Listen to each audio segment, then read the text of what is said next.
Y en el tema de hoy nos toca un tema que la propia Biblia en su encabezado denomina así: Jesús y la ley.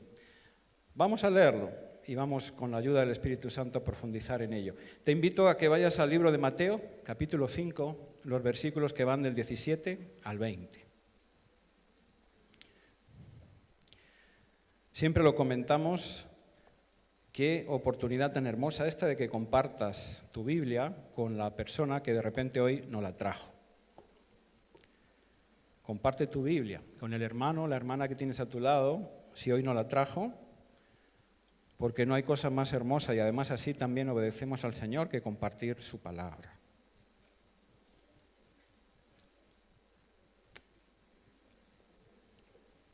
Estamos en Mateo 5, en los versículos que van del 17 al 20. Miren, dice así la palabra del Señor. No penséis que he venido para abrogar la ley o los profetas. No he venido para abrogar, sino para cumplir. Porque de cierto os digo que hasta que pasen el cielo y la tierra, ni una jota ni una tilde pasará de la ley, hasta que todo se haya cumplido. De manera que cualquiera que quebrante uno de estos mandamientos muy pequeños, y así enseñe a los hombres, muy pequeño será llamado en el reino de los cielos. Mas cualquiera que los haga y los enseñe, éste será llamado grande en el reino de los cielos. Porque os digo que si vuestra justicia no fuere mayor que la de los escribas y fariseos, no entraréis en el reino de los cielos. Vamos a orar. Señor Dios Padre Todopoderoso, te alabamos, te bendecimos, Señor. Gracias, Padre bendito, por el nuevo día y tu misericordia que es nueva, Señor. Por amor, Padre Santo, tú la renuevas para con nosotros cada día. Señor, te agradecemos tanto por la lluvia como por el sol. Te agradecemos, Señor, porque tú eres quien nos permite, Señor, seguir viviendo, Padre Santo. Señor, te damos las gracias porque tú nos has constituido en pueblo tuyo. Te agradecemos, Señor, porque podemos venir en libertad a reunirnos aquí, a congregarnos, Señor, en tu nombre, a estudiar la palabra y a escuchar, Señor, lo que tú quieras decirnos. Y, Señor, en este instante te rogamos, Padre eterno, eso precisamente, Señor, que tú apartes las distracciones, Señor, y las cosas que vengan a impedir, Señor, estar concentrados en ti, y que tu Espíritu Santo, Señor, nos llene. Queremos, Señor, ser llenos de ti. Queremos, Señor, tener palabra tuya y revelación tuya, Señor. Queremos, Padre Santo, salir de aquí, Señor, renovados, transformados. Queremos, Señor, salir de aquí, Padre Santo, con nueva visión, con nueva vida, Señor, porque eso eres tú, vida abundante para nosotros, Señor. Gracias, Padre Santo, en el nombre de Jesús. Amén y amén. Muy bien, queridos hermanos, queridos amigos, lo venimos comentando estos domingos anteriores durante toda esta serie de prédicas. El Sermón del Monte fue una de las mejores y de las más famosas enseñanzas de Jesús para muchos de sus seguidores, pero también fue de las más polémicas y malentendidas para otros muchos. No debemos olvidar que entre las gentes que estaban aquel día escuchando este mensaje en las laderas de la montaña, había algunos seguidores y discípulos de Jesús, pero como ya dijimos, en su gran mayoría no lo eran. Eran curiosos y observadores, e incluso interesados que le seguían. Pero sin duda también entre este grupo estarían los fariseos, que le observaban con recelo y hasta posiblemente ya con oposición hacia él. Esa oposición de los fariseos y del Sanedrín, la curia sacerdotal en el poder de su tiempo de Jesús, iría en aumento, juntamente con el avance del ministerio de Jesús aquí en la tierra. Más aún con el tema que Jesús comenzaba a tocar en este momento, la ley, su verdadero significado, su verdadera observancia y el mal uso que precisamente los denominados maestros de la ley estaban haciendo de ella. Así Jesús comienza de manera pública a situarse en el centro del huracán, comienza a señalarse y a declarar públicamente su autoridad y relevancia. Miren, si comenzó este mensaje del Sermón del Monte hablando en tercera persona, bienaventurados seréis cuando hagáis estas cosas. hablando en tercera persona. Pasó a continuación de forma más directa a utilizar la segunda persona al dirigirse a sus discípulos. Vosotros sois la sal y la luz del mundo. Y ahora pasa directamente a la primera persona, a enfatizarse Él. No solo comienza a declararles el propósito de su venida, sino que aún les habla con más autoridad. Comienza a utilizar por primera vez en este sermón, y no será la última, su fórmula personal llena de autoridad que le compromete inequívocamente. De cierto, os digo. Así que, tal vez, ante la sorpresa de muchos allí presentes, él comienza diciéndonos: no penséis que he venido para abrogar, anular, desechar la ley o los profetas. No he venido para anular, sino para cumplir. Miren, para los judíos y muy especialmente para los fariseos, la única y posible autoridad de Dios en la tierra se basaba en el conocimiento y cumplimiento de la ley. Por eso es que muchos de ellos se jactaban de ser maestros de la ley, se enorgullecían, pensaban que ese conocimiento y más que dudosa observancia les hacía mejores que los demás. Así encontramos multitud de evidencias de ello, como aquel mismo pasaje que Jesús nos relata, donde entraron a orar el fariseo y el publicano. ¿Recuerdan? Y el fariseo oraba: Señor, te doy las gracias, porque yo diezmo, porque yo obedezco la ley, porque no soy como este otro de acá. Y señalaba de manera despectiva a aquel publicano, que sin embargo nos dice Jesús que por su actitud y su corazón humilde en esa oración: Señor, sé propicio a mí que soy pecador, salió más justificado que aquel fariseo. Jesús ya sabe a estas alturas, porque él lo sabía y lo sabe todo, que va a confrontar fuertemente con los fariseos. No en vano ha venido a exhortarles por su mal uso e interpretación de la ley, como iremos viendo en los sucesivos mensajes y domingos, que aún entrará a temas de más detalle. Pero aún así quiere darles la oportunidad de que se arrepienten, de que cambien, de que vuelvan al verdadero camino de Dios. No en vano les diría a sus discípulos que primero le era necesario ir en busca de las ovejas perdidas de la casa de Israel. Y de esa manera Jesús reclama y se otorga ya no la misma autoridad que ellos reconocían, el cumplimiento de la ley, sino mucho mayor, pues de forma velada todavía comienza a declararles que Él es el Mesías declarado y esperado precisamente en esa ley a lo largo de todo el Antiguo Testamento. Así que, aún así, los judíos, con esa misma soberbia espiritual, constantemente lo vemos a lo largo de los evangelios, interpelaban a Jesús cuando predicaba o hacía alguna sanidad. ¿Y con qué autoridad dices o haces esto? Jesús quiere dejar claro a todos que Él también se somete y observa la ley, pues no en vano, es la ley de Dios. Y Jesús, como les diría tiempo después, es uno con el Padre. Yo y el Padre somos unos. Algunos pensaban que Jesús quería anular o invalidar la ley con lo que predicaba y con lo que hacía. Como, por ejemplo, en aquella ocasión en que Jesús y sus discípulos recogieron espigas o curaron al hombre de la mano seca en un sábado. Además, la creciente denuncia del uso partidista e interesado que hacían los escribas y los fariseos de la ley. Oráis, decía el Señor, dando grandes voces, tan solo para que os escuchen y os miren. Ayunáis y hacéis ver que estáis demacrados, cansados, tan solo para que los demás lo sepan. Codiciáis las casas de las viudas y los primeros bancos en las sinagogas. Todo eso levantaba la posición de aquellos judíos y sacerdotes fariseos. Por tanto, no era de extrañar que muchos pensaran que Jesús quería anular, invalidar o estaba contra la ley. Sin embargo, en estas palabras Jesús sorprende. No penséis que he venido a anular, sino a cumplir.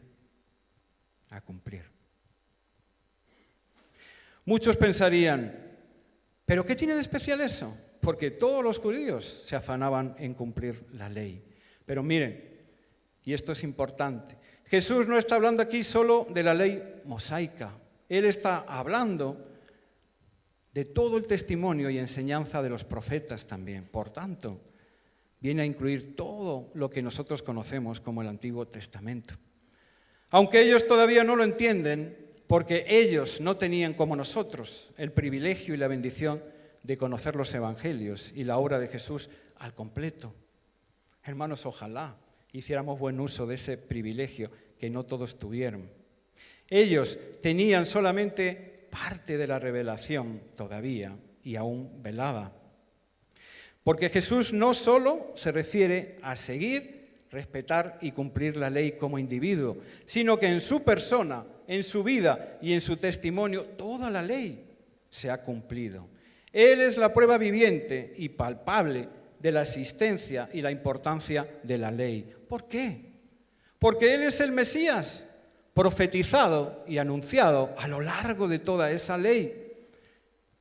Él comenzó su ministerio público atribuyendo a su persona la profecía de Isaías que hablaba precisamente de la venida de ese Mesías.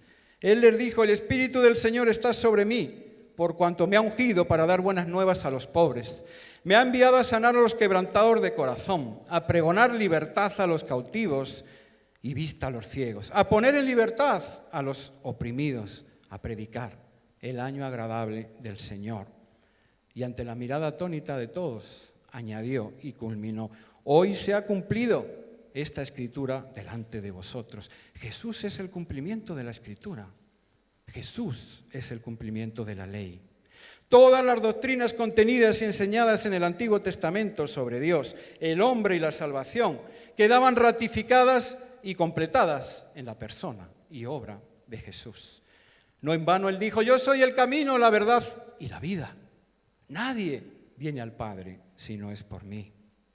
Toda la ley moral y ética de Dios, enseñada y predicada por los profetas, quedaba no solo cumplida y reflejada en el testimonio de Jesús, sino, como veremos después, aún elevada, todavía ampliada.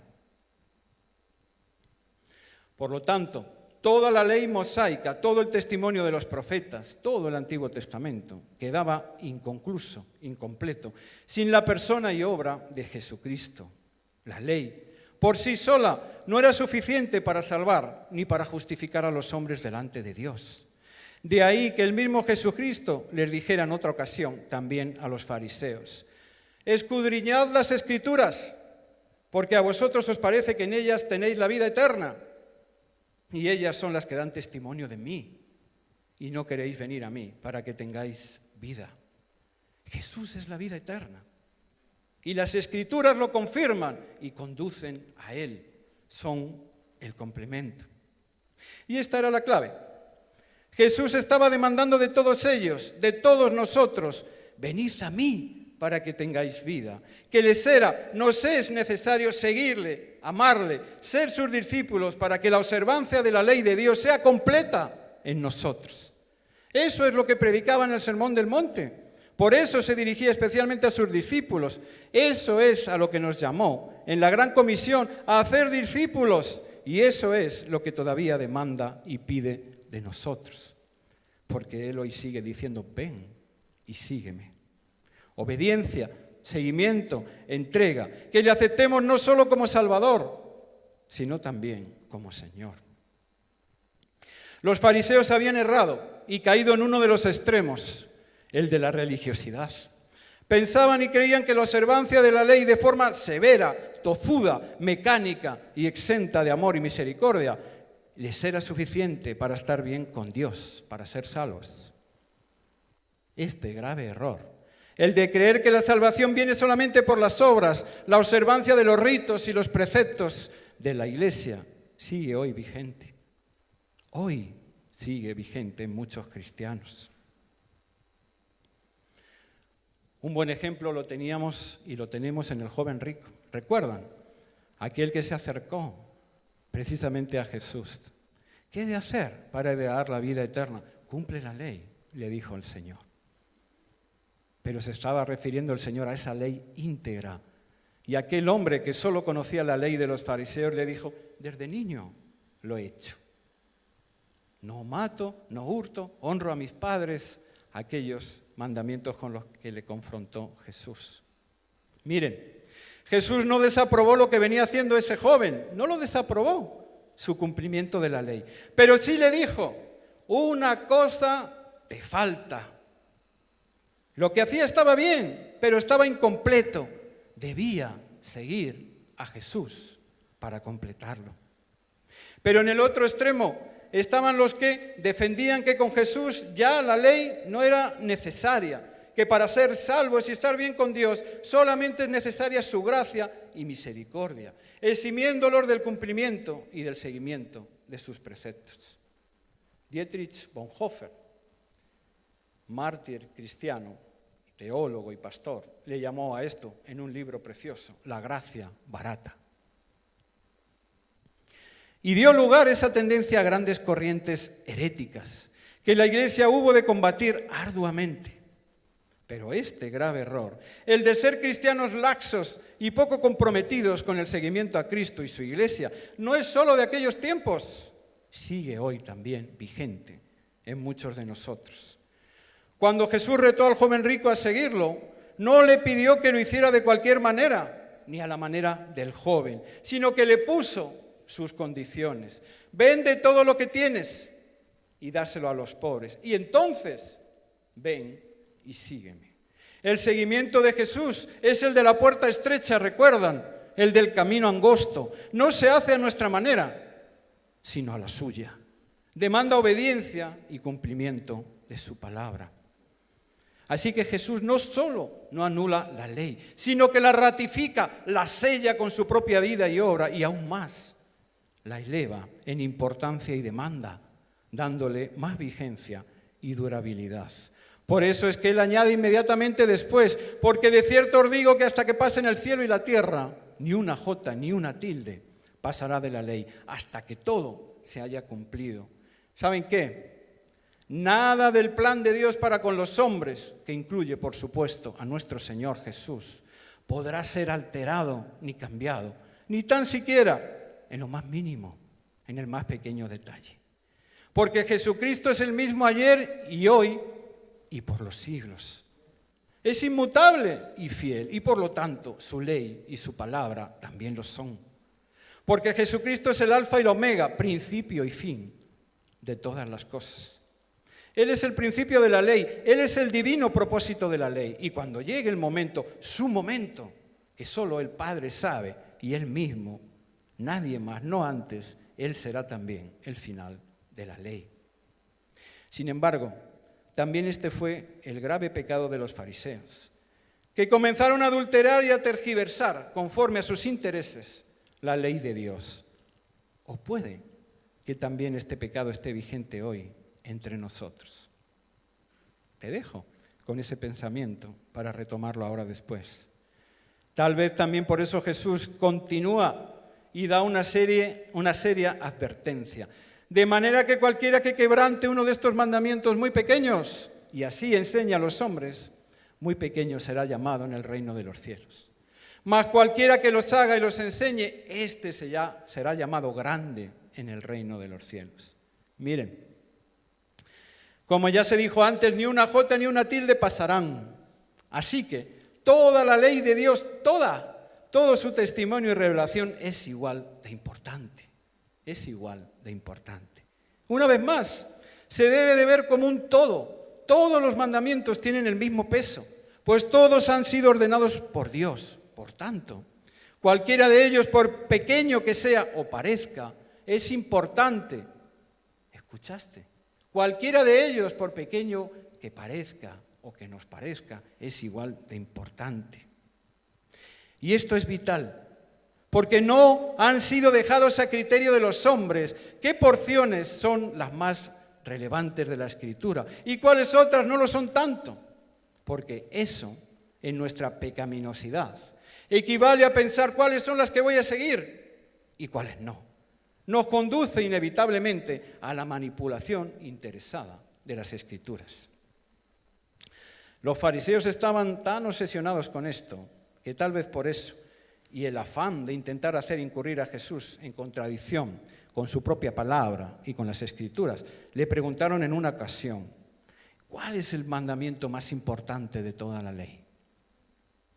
Y Jesús, en su sabiduría y llenura del Padre, les contestó, amarás al Señor tu Dios con todo tu corazón y con toda tu alma y con toda tu mente.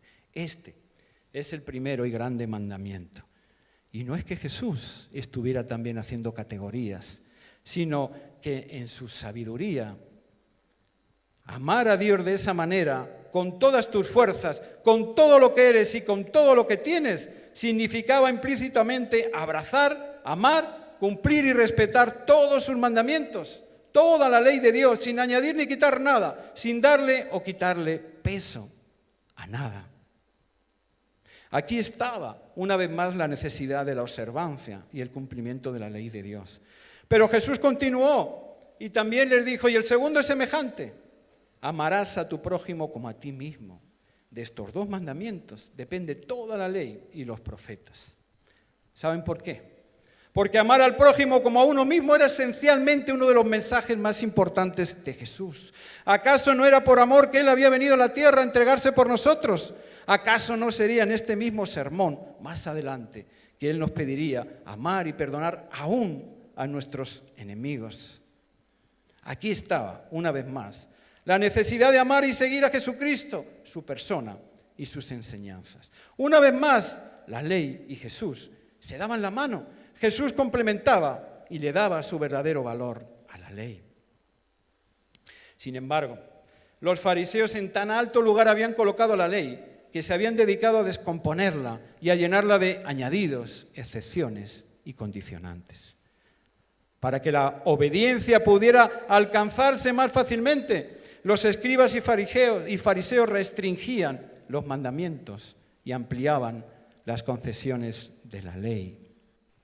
Dicho de otra manera, restringían las obligaciones y ampliaban las bendiciones, haciendo de esa manera menos exigente las demandas de la ley y más tolerantes esas concesiones. Miren, para que lo entendamos bien, otro momento en que Jesús los confrontó. Les dijo, bien invalidáis el mandamiento de Dios para guardar vuestra tradición. Porque Moisés dijo, honra a tu padre y a tu madre, y el que maldiga al padre o a la madre muera irremisiblemente. Pero vosotros decís, basta que diga un hombre al padre o a la madre, es corbán, que quiere decir mi ofrenda para Dios, todo aquello con que pudiera ayudarte. Y no le dejáis hacer más por su padre o por su madre, invalidando la palabra de Dios con vuestra tradición que habéis, además, transmitido. Y muchas cosas hacéis semejantes a estas. No les importaba hacer de menos una parte de la ley, añadiéndole excepciones o condicionantes, para hacer más importante otra, sobre todo si esta otra les era provechosa a ellos. Pero no contentos solo con adulterar la ley, al ser maestros y sacerdotes, les guiaban a hacer a otros lo mismo, les enseñaban mal. Jesús les dice, grande es vuestro pecado.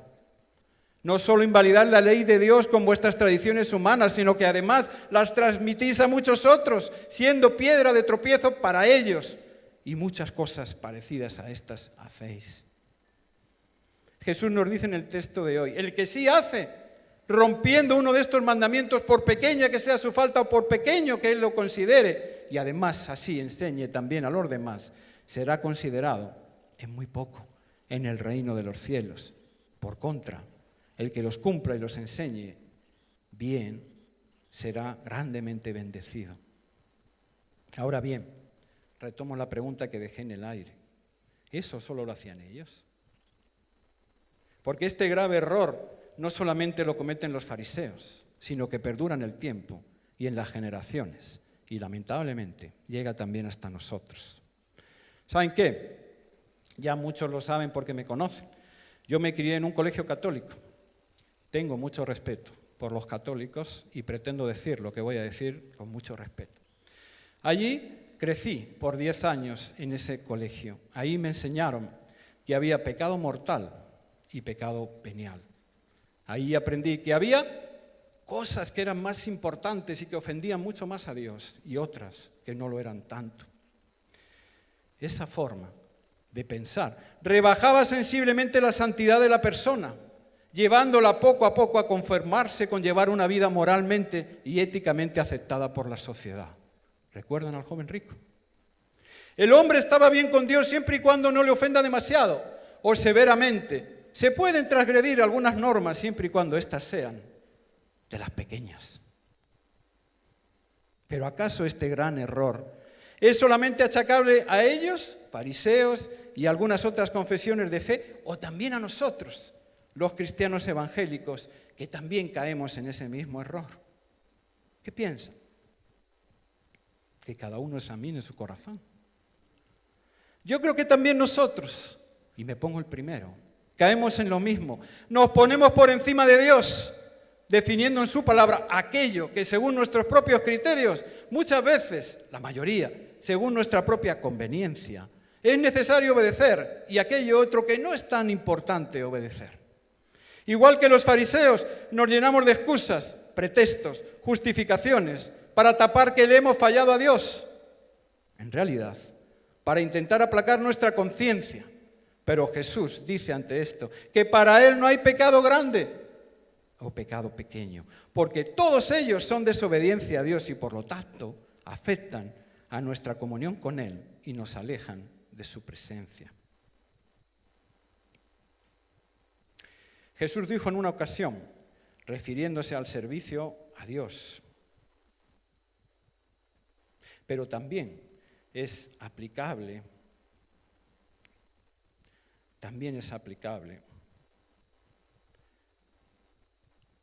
a su obediencia y a su seguimiento. Buen siervo fiel, fuiste fiel en lo poco y yo te pondré en lo mucho. Porque ¿saben qué? Dios es Dios de lo grande, pero también es Dios de lo pequeño. Y muchas veces es a través de lo pequeño que nos vamos perdiendo y despistando. Así que toda la Escritura es importante y viene de Dios. ¿Entendieron? ¿Están ahí? Amén, gloria a Dios. Perdonen, pero la tablet me juega sus malas pasadas.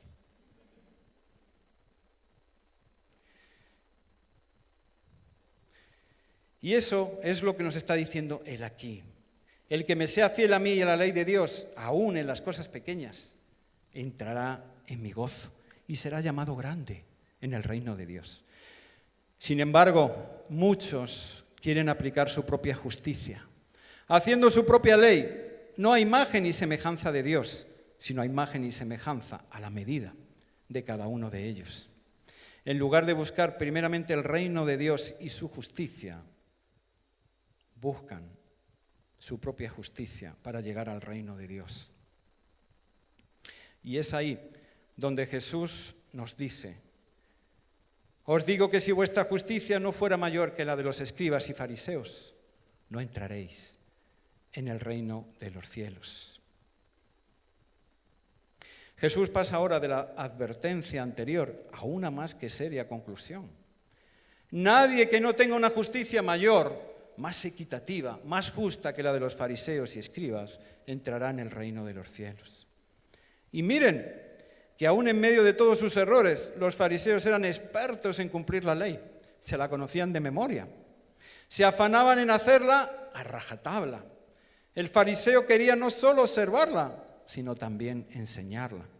Su justicia era pura acción, pero su cumplimiento era tan legalista, tan descarnado, que no dejaban lugar al perdón y a la misericordia. Para el fariseo, la justicia era la observancia de la ley. Por el contrario, Jesucristo había ratificado la ley, sí, pero también la había elevado, llevándola no solo a la acción, sino también al corazón y al pensamiento. Y todo eso está bien presente en el Sermón del Monte. Donde antes era pecado matar a otra persona, ahora, dice Jesús, lo era también el enemistarse con ella y desearle el mal. Donde antes se consideraba adulterio fornicar con la mujer ajena, ahora el solo hecho de codiciarla con el pensamiento y en el corazón ya era tomado como adulterio. Donde antes era pecado jurar en vano, ahora lo era al incumplir la propia palabra dada. Jesús elevó la ley todavía. Por tanto, los discípulos de Cristo debían de poseer el mismo celo por el cumplimiento de la ley que los fariseos, pero además añadiendo a Cristo lo enseñado y recibido de Él. Su exigencia era mayor, por eso también su justicia también debía de ser mayor que la de ellos. Esa justicia venía otorgada ya hacia ellos por haber creído y seguido a Jesucristo. ¿Por qué? Es Jesucristo el único que nos justifica y nos hace justos delante de Dios. Pero como debían seguirle, también les era necesario la observancia de los preceptos de su Maestro. Para el cristiano, la justicia es Cristo, el cristianismo, que es el seguimiento del Señor, y la ley. Jesús puso el mejor ejemplo una vez más, como siempre, cuando les dijo a los fariseos en otra ocasión: ¡ay de vosotros, escribas y fariseos, hipócritas! Porque diezmáis la menta y el eneldo y el comino, y dejáis lo más importante de la ley, la justicia, la misericordia y la fe. Y el Señor añadió: esto era necesario hacer, justicia, misericordia, fe. Pero hermano, añadió, sin dejar de hacer lo otro. Una vez más, la ley y Jesús de la mano. Nadie será considerado justo en el reino de Dios si no le ha sido otorgada, concedida la justicia de Cristo. Pues solo Él es justo delante de Dios. Esa justificación ante Dios nos es regalada por su gracia y por su misericordia, por haber creído en la persona y obra de Jesús, nuestro Salvador, por aceptar su salvación y su regalo. Ahora bien, creer en su persona es creer también en su mensaje y, por lo tanto, seguir y aplicar sus enseñanzas. Sus enseñanzas, todas ellas. Cuando aceptamos a Jesucristo, lo hacemos de manera íntegra, como Señor, pero también Salvador de nuestras vidas. Termino con esto. Esa justicia mayor, más alta y exigente, más elevada, entendida como una manera de vivir que honre y dignifique a Dios, sería imposible de conseguir por méritos propios, por mucho que se afanaban los fariseos. Por eso Jesucristo, nuestro Maestro, nuestro Señor y Pastor, nos ha dejado lo necesario para ayudarnos a lograrlo. Su palabra, que es viva y es eficaz, y que es lámpara que ilumbra nuestros pasos. La oración, vínculo precioso por el cual el Padre ha prometido que si pedimos, Él nos dará. Que si llamamos, Él abrirá. Y que si le buscamos, Él se dejará encontrar. Pero también su Espíritu Santo. Miren, el propio Jesús nos dejó dicho: cuando yo me vaya, os enviaré al Consolador. Él convencerá al mundo de pecado y de justicia y de juicio. Cuando venga el Espíritu de verdad, Él os guiará a toda la verdad, porque no hablará por su propia cuenta, sino que hablará todo lo que oyere y os hará saber las cosas que han de venir.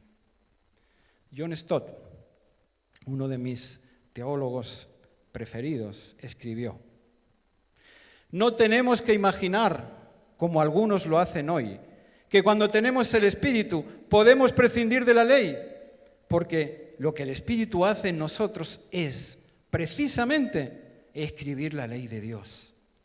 Así, Espíritu, ley, justicia y corazón van juntos. Jesús no vino a abrogar o anular la ley. Jesús vino a cumplir con toda ella. Jesús vino a llamarnos a que le siguiéramos, porque de esa manera nosotros también seremos justificados delante de Dios. Inclina tu rostro, vamos a orar.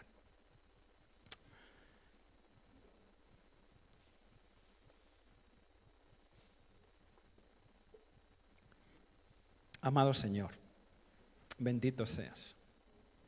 Señor, queremos darte las gracias en primer lugar.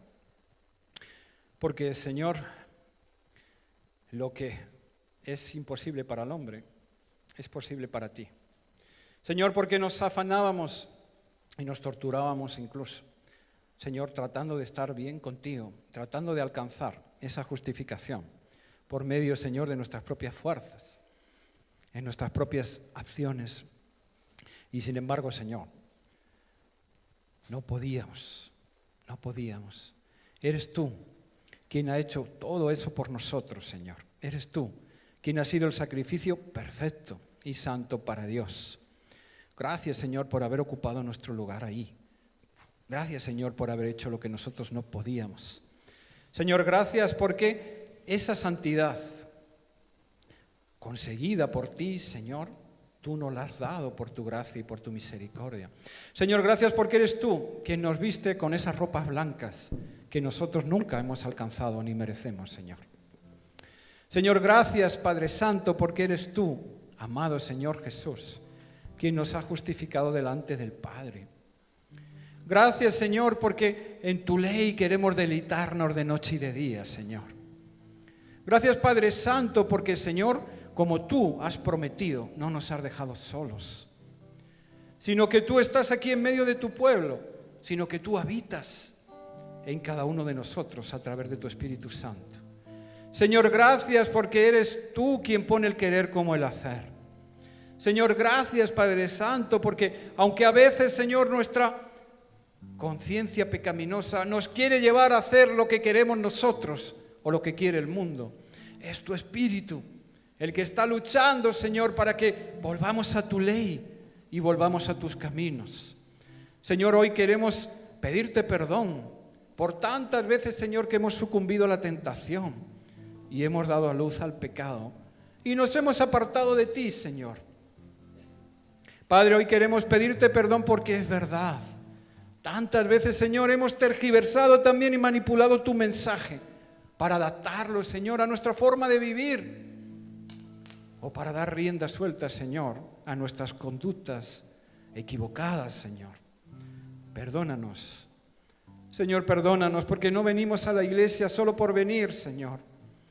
Venimos, Padre Santo, a ponernos delante de ti. Y venimos, Señor, con el corazón quebrantado. Y queremos, Señor, pedirte perdón de corazón, Señor. Tú que ves más allá de lo que ve el hombre, mira nuestros corazones, Señor. Y pon en ellos arrepentimiento, Señor, y convicción de pecado, Padre Santo. Señor, ponlo porque, Padre, tú no has venido a condenar, sino que has venido, Señor, a que nos arrepintamos porque este es el tiempo de la gracia, Señor, y de la misericordia. Porque tú permaneces, Señor, con las puertas abiertas. Porque tú permaneces, Señor, con la mano tendida para que nos podamos coger de ella y salir, Señor, de repente de conductas o lugares que no te honran y que no te dignifican por mucho, Señor, que inventemos excusas o pretextos. Señor, perdónanos. Señor, hoy queremos venir a ti a corazón desnudo, a corazón abierto, sin pretextos, sin excusas, Señor. Queremos pedirte perdón, Señor. Perdón, como dijo aquel fariseo, sé propicio a mí, Señor, sé propicio a mí, que soy pecador. Ten misericordia, Señor, ten misericordia. ¿Y sabes qué? A ti te hablo, órale así con convicción, con el corazón, derrámale de tu corazón al Señor, porque Él no busca condenarte. Como le dijo aquella mujer, ¿nadie te condena? Pues levántate, mujer, yo tampoco te condeno. Pero también le añadió, pero ve y no peques más. Hoy es un buen momento, hoy es una gran oportunidad, una más, que Dios te da para que le ores así, para que le reconozcas, para que tú le digas, sí, Señor, yo he venido, Padre Santo, aplicando mi propia ley, cogiendo lo que quería, lo que me gustaba, Señor, y desechando aquello que me era duro o difícil. Perdóname, perdóname. Perdóname, Señor, porque tu amor, sin embargo, es, Padre Santo, por encima de mis acciones. Porque tú sí eres fiel, Señor, y aun cuando yo te fallo y aún me rebelo contra ti, estás dispuesto a que vuelva. Y dice tu palabra, además, que haces fiesta en el reino de los cielos cuando yo vuelvo. Señor, y quiero volver. Pero esta vez, Padre Santo, quiero volver para quedarme aquí contigo, Señor, para vivir en tu casa y para vivir en tu casa bajo tus normas, Señor, bajo tus condiciones, no sobre las mías. Órale así, porque Él es capaz de hacer lo que tú no puedes, porque como antes hemos dicho, el que busca, encuentra, el que pide, recibe, y a todo el que llama, se le abre. Órale así a tu Señor. Órale así. Sí, Señor. Queremos pedirte también perdón, Señor, como iglesia y como congregación. Porque, Señor, te fallamos en tantas cosas. Perdónanos, Señor, perdónanos. Señor, pon en esta congregación, Padre Santo, todo tu Espíritu Santo, Señor. Padre, que esta congregación aprenda a servirte y a honrarte con todo, Señor, con el corazón, Señor, con sus fuerzas, con todo lo que somos y con todo lo que tenemos, Señor. Que podamos, Padre Santo, seguirte porque tú nos has llamado a ir en por de ti, Señor. Que podamos abandonar otros caminos y otras conductas, Señor, para ir a la tuya. Que esta congregación, Señor, pueda decir, ya no vivo yo, mas Cristo vive en mí. Gracias, Señor, por tu palabra y por tu santo testimonio. Alabado seas por siempre. En el nombre de Jesús. Amén y amén.